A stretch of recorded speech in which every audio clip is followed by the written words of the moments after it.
Buongiorno, and welcome to another exciting edition of Meet Your Neighbor. My name is Ron Falconi. I had this idea back probably in the fall of 2006, where I wanted to interview local politicians, local business people, so all of you could have the opportunity to meet your neighbor. We have a very special guest today. She is a candidate for Medina County Domestic Relations Judge, and her name is Heidi Carroll. Counselor, welcome to the studios. Welcome to Brunswick today. Thank you.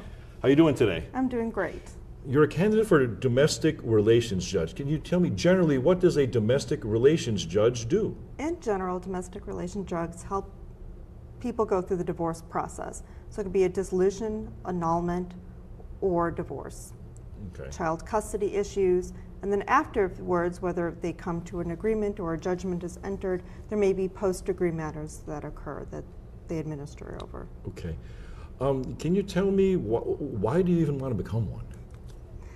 I have a passion for children and ensuring that their rights are being heard and voices are being heard. So in that, I feel that this dovetails into becoming a domestic judge. In particular, cases that deal with child custody issues. Okay. Well, tell me about your educational background. I have an undergraduate degree in molecular biology from Benedictine University. Well, where is Benedictine University? It is in Lisle, Illinois. It's a small town outside of Chicago. Okay. And what made you want to, well, first of all, why were you interested in molecular biology? Because obviously there's a difference between molecular biology and the practice of law. Yes, there is. Originally I was going into patent attorney. Okay. So I thought that a degree in molecular biology, it is almost equivalent to a master's degree in biology, okay. The courses and levels of what you take. And I studied law school at night at Cleveland Marshall Law, okay. While I was working at Case Western Reserve in a lab. Wow. I worked under Dr. Chakravarty, who had a Luminican knockout mouse. So basically, you work with lab mice yes. And did research. Yes. Okay, and then what? But so then you've always wanted to be an attorney, then, or did you? Yes, my interest got sparked in undergrad, and I spoke with my professor, and he says if you want to pursue that, sit for the LSAT and go to law school. Okay. Even though you have a degree in molecular biology, it is a sound degree. It is very analytical, similar to law, which is very analytical and understanding regulations. Okay. So then tell me, then what happened after law school? After law school, I was fortunate in landing a job at the Cleveland Clinic. Oh, wait, first of all, I'm sorry. How long have you had your law license?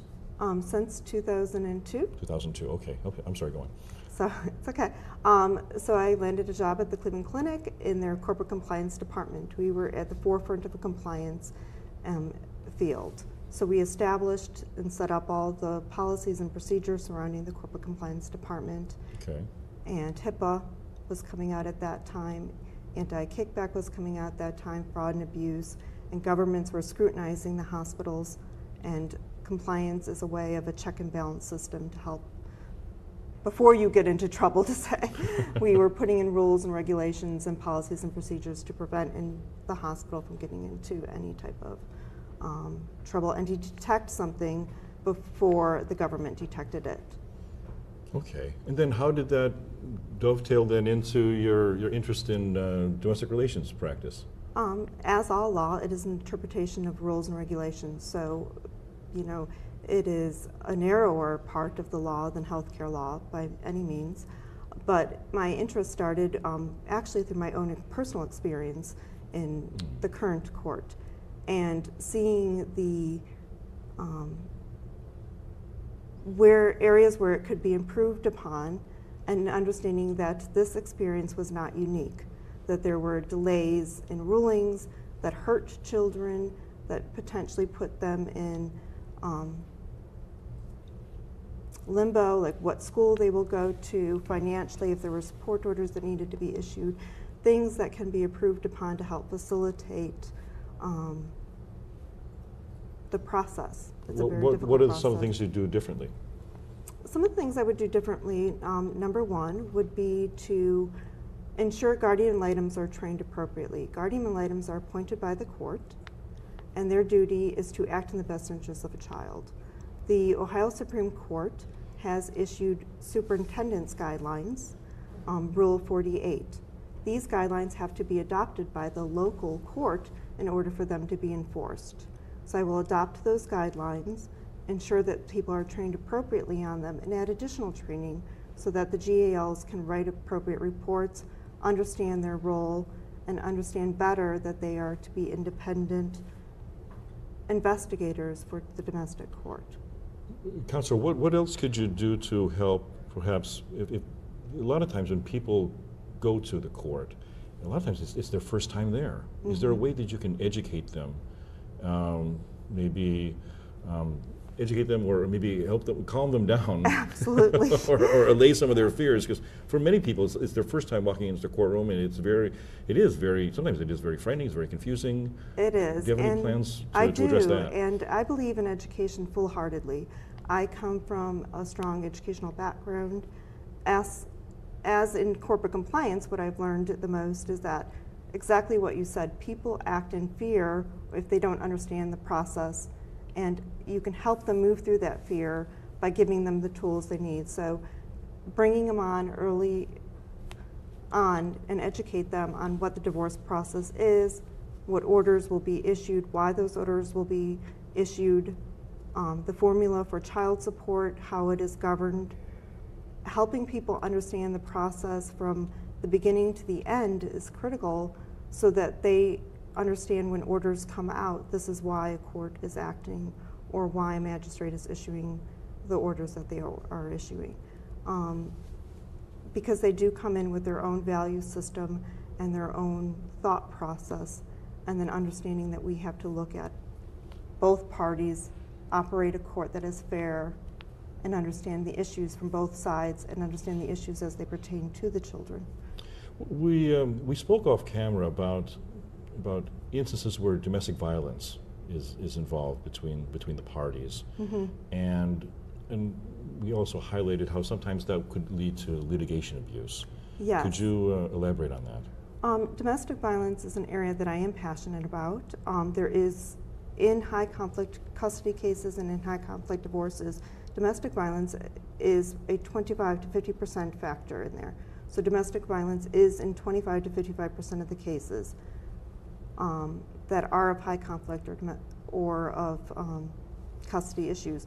So it's important for people to understand that when an identified abuser enters into the litigation arena, they now find that they can use the court to control an individual or to continue to harass an individual by filing frivolous motions, by continuing to flood the court system with these motions. So in order to prevent that, or a judge can take certain steps, and one of those is to ensure that both parties are representatives. So find for the person who was the non-abuser to ensure that they have legal counsel, that counsel is aware that domestic violence went in. If they need a pro bono attorney, find them a pro bono attorney.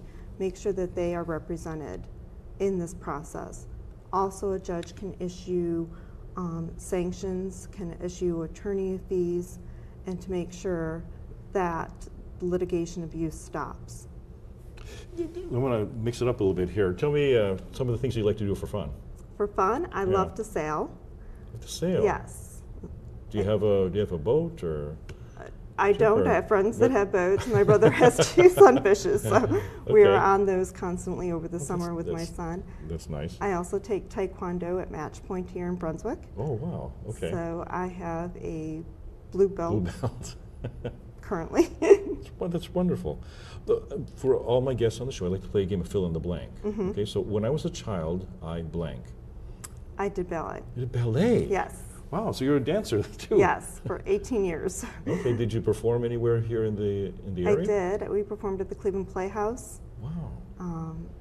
Several times, and it was very exciting. It was a civic ballet company that I was part of, the North Coast Ballet Company, that was actually founded before the Cleveland Ballet Company, and stayed in place up until like 2000 and How long did you dance? For 18 years. 18 years. Wow, it's impressive. So in Taekwondo, I'm constantly told not to point my toes. So it's re-muscle training. Heidi, the one place I want to travel to, but haven't yet, is blank. Rome, Italy. Rome? Hey, you guys know how much I love Italy. Why Rome? The Vatican. I would love to see the Vatican. The Vatican. My uncle is a priest, and Okay. he is a Catholic priest, so I'd love to go to and see the Vatican. I also studied Latin in high school, so Nice. all the Colosseum and the history, I'd love to actually touch and feel. Counselor, can you give any neighborly advice to people watching right now in Brunswick, Brunswick Hills, Wadsworth Township, or maybe people just watching on the internet right now? It has been, through this campaign process, I think it has been wonderful just to meet so many people, and the friendliness of every individual that has come up to me and shared their story with me.